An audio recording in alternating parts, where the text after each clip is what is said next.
Like a lot of photographers, these Irving women have had their share of difficult subjects. I mean, everything happens. You know, they can knock you down. Sometimes you just have to wait a long time. They get very uncooperative. But they are a little more forgiving considering they're models. Look at him. Antonio! Good girl. They take portraits of pets up for adoption at Irving's Animal Care Campus. Yogi, right here, buddy. For Deborah Bronson, photography is her profession. I have a photography skill, and I thought it would make sense to try to use it the best way I know, and that's to try to get animals adopted. Look at you. For Amy Maxey, It's just a hobby. Good job. she got started after she looked for a pet online. I was looking through Pet Finder to find a dog for my family.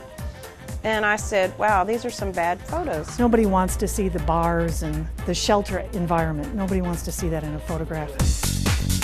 Sarah is the first one, this one right here. Oh, what a cute little dog. This is a lot more work than simply shooting through the shelter cages.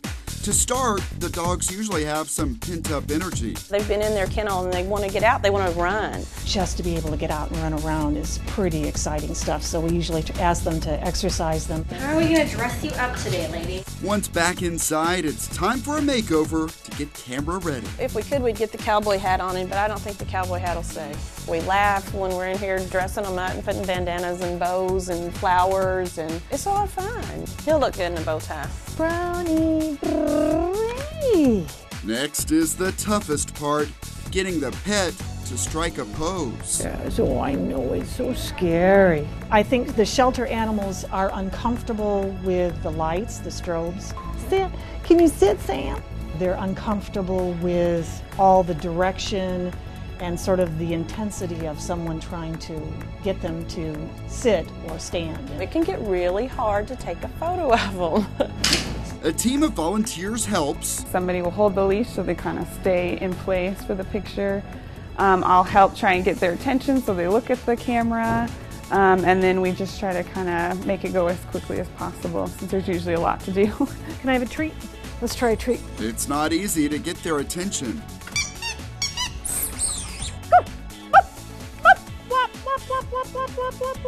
Sammy.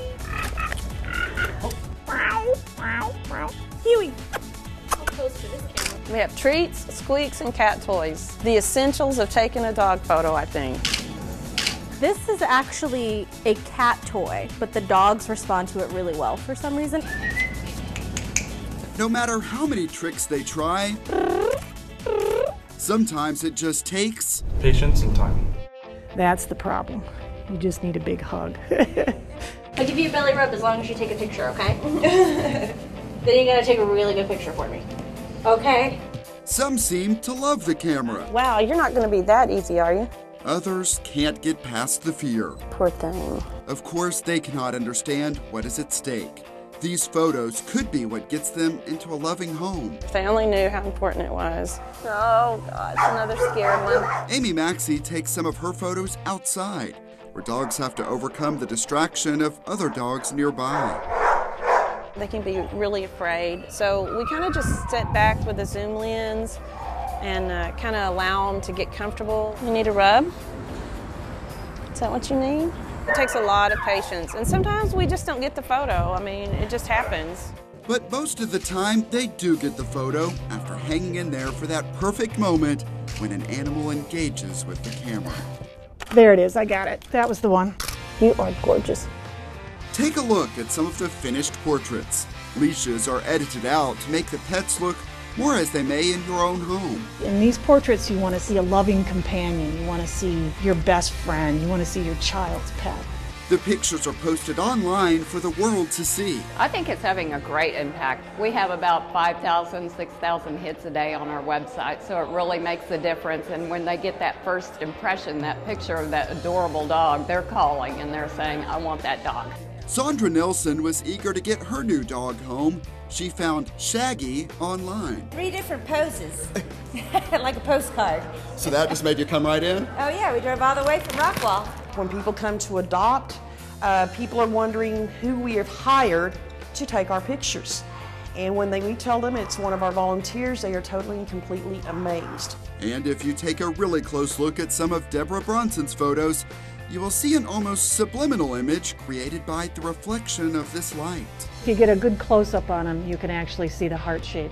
It is meant to be a hint of the love a pet can bring into a home. Oh, you're purring.